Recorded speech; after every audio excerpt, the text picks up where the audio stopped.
ॐ अज्ञानतिमिरान्धस्य ज्ञानञ्जनशलाकया चक्षुरुन्मीलितं येन तस्मै श्रीगुरुवे नमः। हरे कृष्ण। भगवद्गीता अध्याय 18 और श्लोक संख्या 35। यया स्वप्नं भयं शोकं विषादं मदमेव च न विमुच्यति दुर्मेधा धृति सा पार्थ तामसी। हे पार्थ, जो धृति स्वप्न भय शोक विषाद तथा मोह के परे नहीं जाती, ऐसी दुर्बुद्धिपूर्ण धृति तामसी है।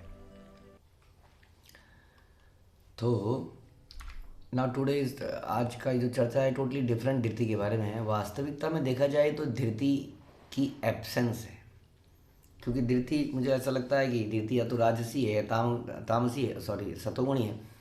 धृति का ना होना अपने आप में दिखाता है कि वो तामसी धृति बता रहे हैं एक तरह से, क्योंकि यह पार्थ जो धृति स्वप्न से आगे नहीं जाती। स्वप्न समझते हैं ना आप, कई लोग जैसे शेख चिल्ली के बारे में आपने सुना, वो स्वप्न देखता था।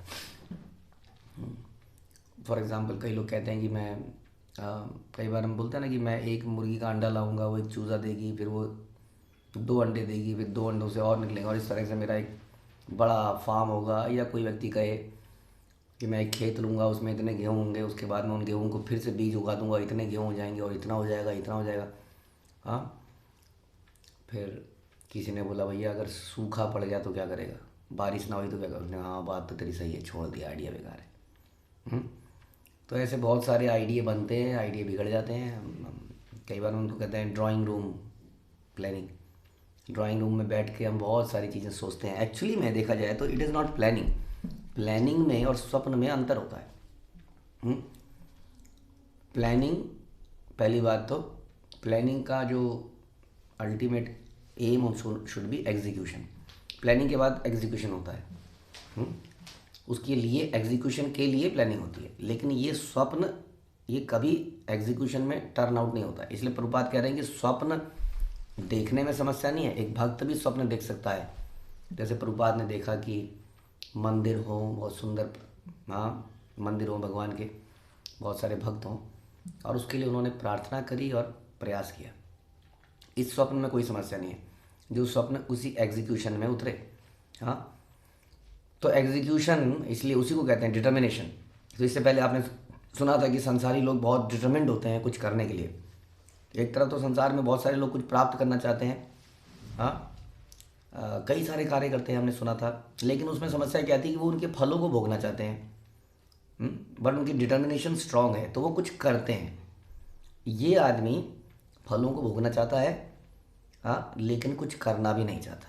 एंजॉय भी करना चाहता है लेकिन कुछ करना भी नहीं चाहता, इसलिए तमोगुण में आता है तामसी धृति, क्योंकि स्वप्न से आगे बढ़ती नहीं। काश ऐसा हो जाए, काश ऐसा हो जाए। इस प्रकार से कई सारे स्वप्न वो देखता रहता है, सोते हुए, कई बार जागते हुए, लेकिन उसके लिए कभी कुछ करता नहीं है। हर कार्य को करने से पहले सोचता है कि इसमें ये समस्या आ जाएगी, इसमें ये समस्या आ जाएगी, इसमें ये समस्या आ जाएगी, छोड़ो यार, कौन करे। जबकि सात्विक या राजसी व्यक्ति उस कार्य को करेगा, उसके लिए बहुत परिश्रम करेगा खुद भोगने के लिए, और सतोगुणी व्यक्ति, जो शुद्ध सतोगुणी व्यक्ति है, वो उस कार्य को करेगा भगवान की प्रसन्नता के लिए, और ये विश्वास करेगा जब मैं कार्य को करूँगा तो भगवान मुझे शक्ति देंगे, बल देंगे, बुद्धि देंगे और मैं इसको कर पाऊँगा। इसलिए वो आगे बढ़ता है। प्लानिंग वाला भी व्यक्ति बेकार रहता है, क्योंकि केवल प्लानिंग करने से अल्टीमेटली प्रोजेक्ट डिले हो जाता है, इतना डिले हो जाता है उसका फल बेकार हो जाता है। इसलिए planning, some planning and then some action, and some planning and then some replanning and then some action. इस प्रकार से जीवन आगे बढ़ता है, एक बिना फल के भगवान के लिए और एक फल के। अब ये तीसरा व्यक्ति है जो स्वप्न से आगे ही नहीं बढ़ता था, इसलिए इसकी धृति क्या है, तामसी है। ये हमेशा भयभीत रहता है। अब भयभीत तो रहेगा ही आदमी। जैसे कि कोई बच्चा है, स्टूडेंट है, जिसने स्वप्न देखे काश मेरे अच्छे नंबर आ जाएं, मैंने स्वप्न देखे मैं 99% ले आया हूँ, मैंने स्वप्न देखे मैंने ये एग्ज़ाम क्रैक कर लिया, वो करे जा रहा है, रोज़ स्वप्न देख रहा है। हाँ, वो बैठता है, किताब लेके उसके दिमाग में आता है अब मैंने ये एग्ज़ाम क्रैक कर लिया, मेरा नाम अखबारों में छप गया, मुझे कंपनियों के ऑफ़र आ रहे हैं, देखते देखते नींद आ गई, फिर अगला दिन आया, ऐसे सोचते जा रहा है। अचानक से ऐसे देखा कि एक दिन पेपर आ गए। अब बताइए व्यक्ति भयभीत रहेगा कि नहीं, क्योंकि इसने स्वप्न के आगे कुछ किया ही नहीं, जीवन में भी कुछ नहीं किया। वैसे ही जब मृत्यु आती है, ऐसे लोगों का जब जीवन बढ़ रहा होता है, उम्र बढ़ रही होती है, तो घबरा जाते हैं, भयभीत हो जाते हैं, क्योंकि जीवन में कभी कुछ करा ही नहीं, किसी भी प्रकार का कुछ नहीं किया। हाँ, इसलिए भयभीत रहते हैं। इनको फोबिया भी होते हैं तामसी लोगों को, क्योंकि अज्ञानी लोग हैं ना, फोबिया जैसे कहीं पर माना एग्जाम्पल, बहुत तरह के फोबिया हो सकते हैं हर व्यक्ति को। कहीं पर टच कर दिया तो उसको वहम सा हो जाता है, कुछ कीटाणु मेरे पेट में चले जाएंगे। वो एक बार हाथ धोएगा, फिर 2 बार हाथ धोएगा, फिर 3 बार हाथ धोएगा। वो एक्स्ट्रा वो भयभीत रहता है हमेशा चीज़ों से। हाँ, इसलिए कुछ ऐसे कार्य, अजीब अजीब से कार्य वो व्यक्ति करता है, क्योंकि वो वास्तव में उसके अंदर क्या है, वो स्वप्न से ऊपर कभी गया ही नहीं, एग्जीक्यूशन कभी करा ही नहीं, इसलिए उसको टेंशन है क्या होगा, और अज्ञानता तो है ही, जिसके कारण से वो हमेशा भय में रहता है। हाँ, तो ये धृति क्या है? हाँ, इसकी डिटर्मिनेशन क्या है? इसकी डिटर्मिनेशन भयभीत रहने की है। इसकी डिटर्मिनेशन क्या है? स्वप्न देखने की है। समझ रहे हैं आप? एक तरह से लैक ऑफ डिटर्मिनेशन है, बट स्वप्न देखने का भी तो एक डिटर्मिनेशन है ही ना, कि मैं सपने जरूर देखूंगा। और इसी तरह से वो हमेशा भयभीत रहेगा अलग अलग चीज़ों से, अलग अलग वस्तुओं से, क्योंकि अज्ञानता और इनएक्शन दोनों चीज़ एक साथ आ जाती हैं। कई बार आदमी अज्ञानता है, अज्ञानी व्यक्ति है, लेकिन वो ज्ञान प्राप्त करने के लिए अथक प्रयास करता है, मेहनत करता है, प्रैक्टिस करता है। और हम देखते हैं कि जिस सब्जेक्ट में या लाइफ के किसी मोड़ पे जिस चीज़ से हमें भय लगता था, यदि उसको हम फेस करते हैं, उसके लिए प्रयास करते हैं, थोड़े दिनों बाद हम उससे भयभीत होना बंद हो जाते हैं। जैसे भक्ति योगी प्रैक्टिशनर हैं, संसार भर व्यक्ति सारे मृत्यु से कितना घबराते हैं, लेकिन भगवान बोलते हैं त्रायते महतो भयात। जो भक्ति योगी है वो मृत्यु से भी नहीं घबराते, क्योंकि वो मृत्यु को रोज जीते हैं। एक तरह से वो इस बात के लिए ही तो जीते हैं कि कब भगवान के धाम में मैं वापस जाऊँ, टू सर्व कृष्णा। तो इस प्रकार से भक्त लोगों के भय दूर हो जाते हैं। हाँ, लेकिन संसार में एक तरह से देखा जाए तामसी राजसी व्यक्ति भी भयभीत रहता है कि क्या इसमें सक्सेस मिलेगी या फेलियर, क्योंकि उसको फल भोगना है। लेकिन तामसी तो हमेशा ही भयभीत है, क्योंकि उसको पता है कि सक्सेस मिल ही नहीं सकती, क्योंकि मैंने कुछ करा ही नहीं। तो इस प्रकार से जैसे कि हम देखते हैं अजामिल मृत्यु के समय बड़ा भयभीत हो गया था जब उसने देखा यमदूतों को, क्योंकि वो जानता था कि उसने कुछ करा ही नहीं है जीवन में। तो भय और उसके बाद शोक, इनके जीवन में शोक रहता है। हाय ऐसा क्यों हो गया, हाय ये क्यों हो गया, हाय ये क्यों हो गया, लेमेंटेशन। और भक्त के बारे में बोला जाता है कि ब्रह्मभूता प्रसन्नात्मा ना सोचती ना कांक्षती। भक्त लेमेंट नहीं करता, क्योंकि वो सोचता है कि do your best and leave the rest on Krishna.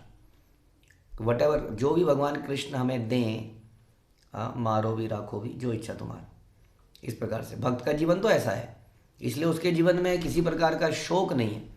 हाँ, थोड़ा सा कई बार उसको अगर सदमा लगता है किसी घटना से, वो बड़ी जल्दी रिकवर करता है कि दिस इज कृष्णास प्लानिंग। इसलिए उसके जीवन में शोक ज़्यादा देर नहीं चल पाएगा। लेकिन अदरवाइज ये तमोगुणी धृति वाला व्यक्ति ये हमेशा शोक में रहेगा। हाँ, जैसे कि कहते हैं ना, नाच ना जाने आंगन टेढ़ा। अरे मैं तो नाचने जा रही थी, मेरे पैर नहीं चल रहे हैं, ऐसा लगता है ये आंगन ही टेढ़ा है। 2 पहलवान कुश्ती लड़ रहे थे, एक बहुत बुरी तरह पिटा क्योंकि वो कुछ कर ही नहीं पाया, वो आलसी व्यक्ति। उसने बोला मेरी टोपी नीचे गिर गई थी, नहीं तो बहुत पीटता मैं इसको आज। हाँ, तो हमेशा वो शोक में रहता है। अगर ऐसा हो जाता तो मैं ये कर देता, अगर ऐसा हो जाता तो मैं ये कर देता। आप सुनते हैं ना कहानियाँ, कई बार शेख चिल्ली कहानी इस तरह की होती हैं। वो तो मुझे बस चांस नहीं मिला, मैं तो बस पुलिस में जा रहा था और बस मेरे घर वालों ने रोक दिया। वो तो मुझे बस, मैं तो सारे इन आतंकवादियों को गोली से मारता है, एक एक को। आदमी ऐसे डींगे मारता है अक्सर। तो वो हमेशा शोक में रहता है कि काश ऐसा हो जाता तो ये हो जाता। और विषाद, न केवल वो शोक में रहता है, बल्कि वो मोरोसनेस, मतलब एक तो होता है लेमेंटेशन, हाय हाय ऐसा हो जाता, और एक होता है उदासी। दोनों में थोड़ा सा अंतर है। हमेशा कैसा माहौल आपने देखा है? कई बार, हमने तो बहुत देखा है। कई बार लालाओं के पास जाओ आप, हाँ जी लाला जी कैसे चल रहा है, कुछ डोनेशन देंगे? अरे मत पूछो, मंदा चल रहा है, बेकार है, बर्बाद हो गए, मर गए। और डोनेशन ही, अब किसी भी कभी भी उनसे पूछ लीजिए क्या चल रहा है, मर गए, कट गए, बेकार चल रहा है, बिजनेस ठप पड़ा है। हमेशा moroseness, they will never be happy. क्योंकि मैंने बोला कि राजसी व्यक्ति कम से कम 10 में से 1-2 बार कुछ अपने एंडीवर्स में सक्सेसफुल होगा, कभी कभी फेल होगा, ये जीवन का दस्तूर है। लेकिन तामसी व्यक्ति तो कुछ कर ही नहीं रहा है वास्तव में, वो तो बस जो उसके मुंह में कोई डाल दे, समथिंग लाइक दैट। तो इसलिए हमेशा मोरोसनेस रहती है वहाँ पे, नीरसता, आलस, नीरसता है। आप कहीं गए आप कभी किसी घर में, जब आप बेल बजाएं तो वो बेड की चादर हटाएं और मुंह खोलें, उनमें से बदबू आ रही है और आप नहा धो के उनके घर में पहुँचे हो। अजीब सा माहौल है, बाल बिखरे हुए हैं, दाढ़ी बड़ी हुई है, माना बदबू आ रही है शरीर में से। मायूसी, उदासी, निष्क्रियता, इसको कहते हैं, ये है विषाद, शोक और विषाद। ऐसी धृति वाला व्यक्ति क्या बोलते हैं, तामसी धृति है उसकी। और मोह से परे नहीं जाती, वो हमेशा मोह इल्यूजन में ही जीता है वास्तव में। इल्यूजन, ये सारा इल्यूजन ही तो है। अगिन जैसा हम बता रहे थे, ऐसा काश एक दिन आएगा हम होंगे कामयाब, हम करेंगे कुछ नहीं उसके लिए, एक दिन आएगा। एक दिन आएगा, शायद कोई ऐसा दवाई मिल जाए कि हमें अमृत अमृत मिल जाए। हाँ, कहानियाँ, बहुत कहानियाँ चलती हैं इनकी, वो होती है ना परियों की कहानियाँ, इस तरह के इनके विचार होते हैं। एक दिन ऐसा आएगा, एक दिन ये हो जाएगा। हम और सुना है कि मेरे दादाजी ने एक बार एक ऐसा ब्लेड फेंक के मारा, वो ब्लेड ने वहाँ एक एप्पल को काटा, उस एप्पल में से निकला एक आम को काटा। हाँ, कुछ कुछ ऐसी कहानियाँ इनके जीवन में चलती रहती हैं। तो मोह के परे जाते ही नहीं है, वो इल्यूजन में ही जीते हैं वास्तव में। सपनों को ही स्वप्न से शुरू होते हैं, जब स्वप्न कोई देखेगा तो मोह में तो रहेगा। राइट राइट, हम जब स्वप्न देख रहे होते हैं रात को सोते हुए, तो कहाँ होते हैं, मोह में होते हैं ना, that is not a reality. उसी तरह से संसार में हम बहुत सारे स्वप्न देख रहे हो। वास्तव में देखा जाए तो राजसी व्यक्ति भी स्वप्न देख रहा है, उस स्वप्न देखने के लिए कुछ एक्शन कर रहा है, उस एक्शन से इतना फ़ायदा हो रहा है कि उसके अंदर आलस नहीं आ रहा है। बस दुख में तो, मोह में तो वो भी है, लेकिन वो कम से कम आलस और अज्ञानता में नहीं रहेगा। हो सकता है कोई व्यक्ति उसको ज्ञान दे, बोलेगा अच्छा एक काम करोगे, रोज़ सवेरे मंगल आरती में आओगे, ये जप करोगे, तो वो कुछ एक्शन ले पाएगा, क्योंकि अंदर कुछ एक्टिविटी है। ये व्यक्ति तो तामसी है, ये तो किसी के बताने पर कुछ करेगा भी नहीं।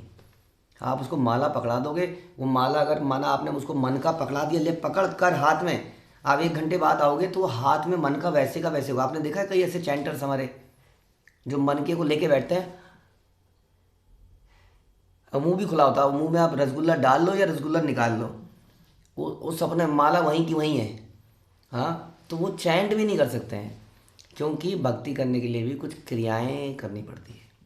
इसलिए सबसे घटिया स्थिति है इंसान की, जानवर जैसी स्थिति है वास्तव में। तो ऐसी दुर्बुद्धिपूर्ण धृति तामसी है। प्रभुपाद कह रहे हैं कि इससे यह अर्थ नहीं निकालना चाहिए कि सतोगुणी मनुष्य स्वप्न नहीं देखता, जैसा हमने चर्चा करी। हाँ, वो भगवान के लिए स्वप्न देखता है वास्तव में कि ऐसा हो, और उसके लिए प्लानिंग भी करता है। भगवान कहते हैं मन और बुद्धि को मुझ में लगाओ, बुद्धि लगाता है, एग्जीक्यूशन करता है, एक्टिविटीज़ करता है। हाँ, लेकिन जो अपने को अधिक सोने से नहीं बचा पाते, हाँ, जो भौतिक वस्तुओं को भोगने के गर्व से नहीं बचा पाते, संसार पर प्रभुत्व जताने का स्वप्न देखते रहते हैं, जिनके प्राण, मन और इंद्रियां इस प्रकार लिप्त रहती हैं, वो तामसी धृति वाले कहे जाते हैं।